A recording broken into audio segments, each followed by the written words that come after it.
అత్త ఈ రోజు ఏం చేస్తున్నావు? ఈరోజు పులస పులుసు పెడుతున్నాను.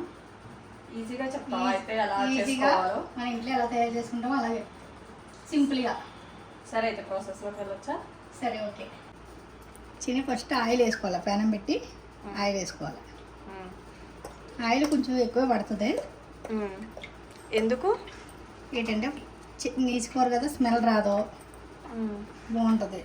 ఆయిల్ ఎక్కువ ఉంటే పులుసు టేస్ట్ బాగుంటుంది. ఇందులో లాలిక్కాయలు, దాచిన చెక్క, లవంగి మొగ్గలు వేస్తున్నానే. సరే అత్త. తర్వాత కొంచెం ఇవి వేడాక ఉల్లి పేస్ట్ వేస్తున్నాను. ఎన్ని ఉల్లిపాయలు తీసుకుంటున్నావు అత్త? పులుసుని ఎక్కువ కావాలంటే ఎక్కువ వేసుకోవచ్చు. అయితే నేనైతే 5 ఉల్లిపాయలు తీసుకున్నాను. చిన్న ఉల్లిపాయలు సైజు పెద్దవి అయితే 3 వేసుకోవాలి, చిన్నవి అయితే ఒక 5 వేసుకోవాలి. సింపుల్గా ఉల్లిపాయ. సరే. మరి ఇంకా టమాటా ఇవేమి వేసుకోవాల్సిన అవసరం లేదా? ఉల్లిపాయ ఒకటే చేసుకొని వేసుకోవాలా? పులుసుకి టమాటా, కొత్తిమీర, టమాటా, బెండకాయ అలాంటివి వేసుకుంటే దాని టేస్ట్ పోద్ది. అది డిఫరెంట్గా ఉండాలంటే అన్ని చేపల్లా కాకుండా చేపల కంటే ఇది డిఫరెంట్ కాబట్టి దీన్ని చాలా నేషనల్గా పెట్టుకోవాలి పులుసు. ఇంక ఉల్లిపాయ ఒకటే వేసుకోవాలా? ఉల్లిపాయ ఒకటే వేసుకుని నేషనల్గా పెట్టుకుంటే పులుసు బాగుంటుంది. దీని టేస్ట్ ఇలా పెట్టుకుంటేనే బాగుంటుంది. మరి సిమ్లో పెట్టి ఉండాలంటారు కదా, అది ఏంటంటే వేగే వరకుని పులుసు పెట్టినప్పుడు సిమ్లో పెట్టి అలా మగ్గనిస్తే టేస్ట్ ఇంకా బాగుంటుంది. ఎక్కువ టైం మగ్గితే బాగుంటుందని. సరే అత్త ఉల్లిపాయలు మగ్గిపోయిందా? ఉల్లిపాయ పేస్ట్ ఉల్లిపాయ బాగా వేగింది. ఇప్పుడు వేగిన తర్వాత ఇంటి పసుపు వేసుకోవాలి. పసుపా? ఎందుకు? పసుపు వేగితే అంటుకోదు, పసుపు వేస్తున్నానే. ఉల్లిపాయ అంటుకోదు. ఓకే సరే అత్త. తర్వాత అల్లం వెల్లుల్లి పేస్ట్ వేస్తున్నాను.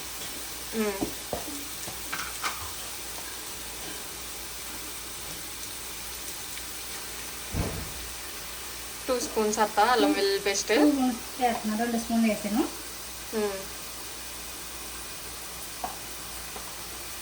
కొంచెం గరం మసాలా వేస్తున్నాను. 1 స్పూన్ గరం మసాలా వేస్తున్నాను. ఇది హోమ్ మేడ్ గరం మసాలా, ఇంట్లో తయారు చేసింది. ఇది ఎప్పుడైనా వీడియో తీసి పెడతానే.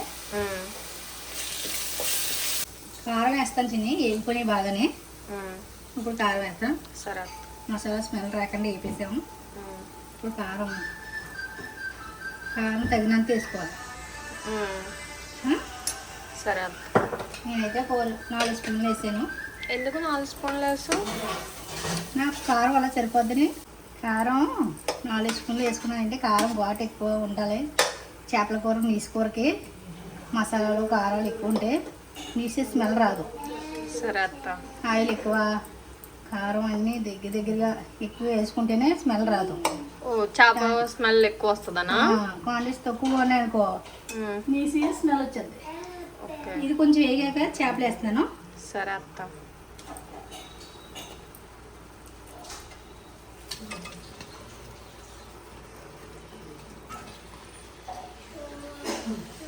ఇది కొంచెం లైట్గా మగ్గనియాలి.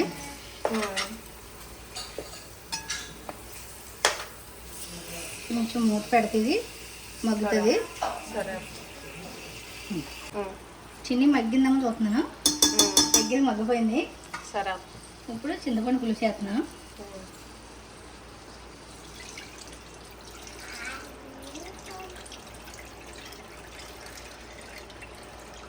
ఏంటంటే పులుసుకి ఏంటంటే ఎక్కువ టైం మరగాల. ఎక్కువ బాగా మగ్గితే బాగుంటుంది.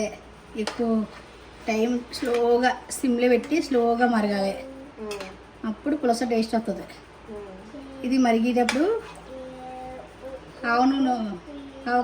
చిన్ని ఉప్పు వేస్తున్నానే లాస్ట్. సరే. ఉప్పు ఏంటంటే లాస్ట్ వేస్తే ముక్కకు పట్టదు. ఫస్ట్ స్టార్టింగ్లో వేస్తే ముక్క పడుతుందా? ఫస్ట్ స్టార్టింగ్లో వేసామనుకో అది ఏమవుతుందంటే ముక్క ఉప్పుగా అవుతుంది. నేను ఏ కర్రీలోనే ఎక్కువ లాస్ట్ వేస్తాను. లాస్ట్ వేసుకుంటే బాగుంటుంది టేస్ట్. పులుసు మరిగేటప్పుడు వేస్తే బాగుంటుంది. కొత్తిమీర, పచ్చిమిర్చి కూడా ఇప్పుడు వేస్తున్నాను. సరే.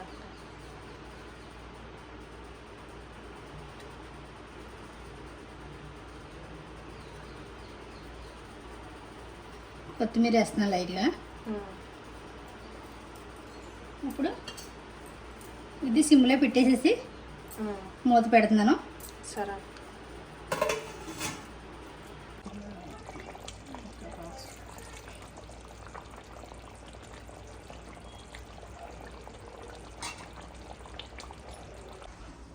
చిన్ని ఎక్కడ వేసి చూద్దాం.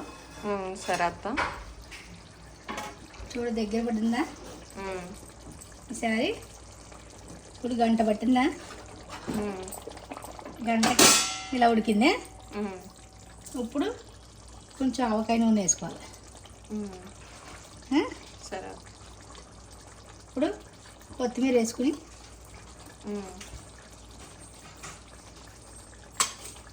చూడు బాగుందా?